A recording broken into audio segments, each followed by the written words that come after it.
For years, I believed fat loss had to feel brutal. If I was not sweating hard, gasping for air, or leaving the gym exhausted, I assumed I had not done enough. So I chased harder cardio, long runs, intense classes, more calories burned on the machine, more punishment for the food I ate. But the strange thing was this: the harder I pushed, the hungrier I became. I moved less the rest of the day. I rewarded myself more. And the fat loss was never as simple as the machine promised. Then I started looking at the biology of movement, appetite, and energy compensation. What I found was not that cardio is useless. It was more interesting than that. For many people, walking can be a better fat loss tool than hard cardio because it is repeatable, low stress, appetite-friendly, and easy to accumulate every day. Today, I want to investigate why walking beats hard cardio for fat loss and how to use it without falling for another fitness myth. The first thing to understand is that exercise calories are not as simple as the machine says. A treadmill might tell you that you burned 500 calories, but your body is not an accounting spreadsheet. After a hard workout, many people unconsciously compensate.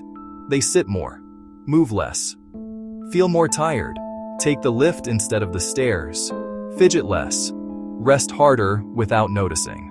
This is one of the ideas explored in Burn by Dr. Herman Pontzer. Pontzer's research on human energy expenditure suggests that the body can adapt to higher activity by reducing energy use elsewhere. That does not mean exercise does nothing. It means the final fat loss effect can be smaller than the workout number suggests.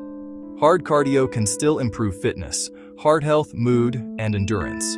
But if the goal is fat loss, the question is not just how many calories the session burns. The question is what happens after. Do you move less? Do you get hungrier? Do you feel drained? Do you eat back the workout without noticing? Walking has an advantage here because it usually creates less compensation. It burns fewer calories per minute, but it is easier to repeat without triggering a strong recovery cost. You can walk in the morning, after meals, during calls, after dinner, or between work blocks. It does not demand a shower, a heroic mood, or a full recovery day. That boring repeatability is exactly why it works. The second advantage is appetite. A hard cardio workout can make some people feel like they earned food. Sometimes that is psychological. Sometimes it is biological. After intense exercise, hunger can increase. Reward eating can increase. The brain remembers the effort and starts looking for compensation. This is where exercise by Dr. Daniel Lieberman is helpful. Lieberman argues that humans did not evolve to exercise in the modern sense. We evolved to move when movement served a purpose. Hunting, gathering, traveling, carrying, escaping, playing, working. In other words, our bodies are built for frequent movement, not necessarily for punishing workouts done to burn off food. Walking fits that biology better than most people realize. It is movement without drama. It can reduce stress instead of adding stress. It can support digestion after meals. It can lower the friction between intention and action. And because it is not brutally intense, it often does not create the same "I deserve a reward" feeling. This matters because fat loss is not won in a single workout. It is won across the whole day. If hard cardio burns more during the session, but makes you hungrier and less active afterward, the advantage can disappear. If walking burns less per minute, but helps you stay consistent, keep appetite stable, and move more across the week, it can quietly win. The body responds to totals and patterns, not just heroic moments.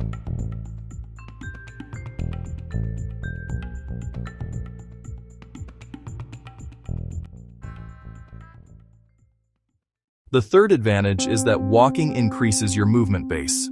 Most people think about exercise as the workout, but a large part of daily energy use comes from everything outside formal exercise. Walking, standing, chores, stairs, errands, pacing, carrying, playing with kids, moving through the world. This is often called non-exercise activity. And it matters. One person can do a hard 45-minute workout, then sit for the next 10 hours. Another person can take 3 walks, use stairs, do errands on foot, and end the day with far more total movement. The second person may not feel like an athlete, but their body has spent more of the day doing what it was built to do. In Outlive, Dr. Peter Attia talks about the importance of aerobic base and long-term metabolic health. Zone 2 training gets a lot of attention, but the larger principle is that sustainable, repeatable aerobic work matters. Walking is the most accessible version of that principle. It is not the only tool. It is not magic, but it is the movement most people can actually do for years, and that is the part people underestimate. Fat loss does not reward the hardest plan you can survive for 2 weeks. It rewards the plan you can repeat while living a normal life.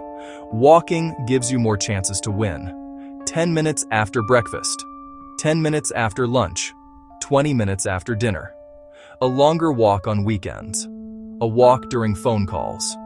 None of it feels impressive. That is the point. So, does this mean you should stop doing hard cardio? No.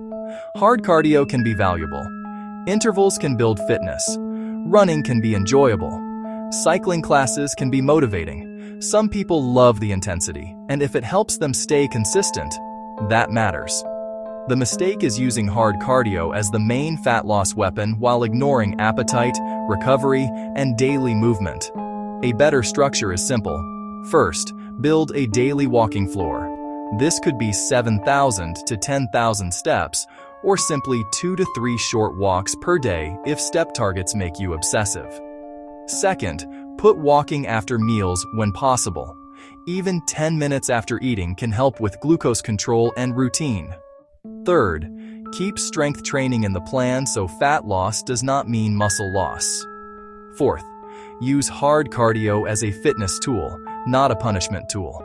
If it makes you ravenous, exhausted, or inconsistent, reduce it. If it makes you feel better and you recover well, keep it. The goal is not to worship walking.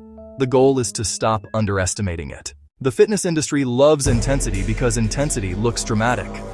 Walking looks too simple to sell, but the body does not care what looks impressive. It cares what you repeat. Walking works because it is low friction, low stress, appetite friendly, and easy to accumulate across real life. Hard cardio can build fitness. Walking builds the daily movement base that fat loss often depends on. If you want to dig deeper, I recommend reading Burn by Dr. Herman Pontzer, Exercise by Dr. Lieberman, and Outlive by Dr. Peter Attia.